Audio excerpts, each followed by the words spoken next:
2เลยครับมีมาตอน2ในสิที่หลายพี่น้อง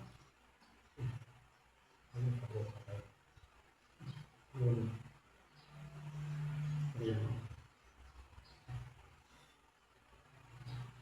มันสอนเป็นมื้อนะกิน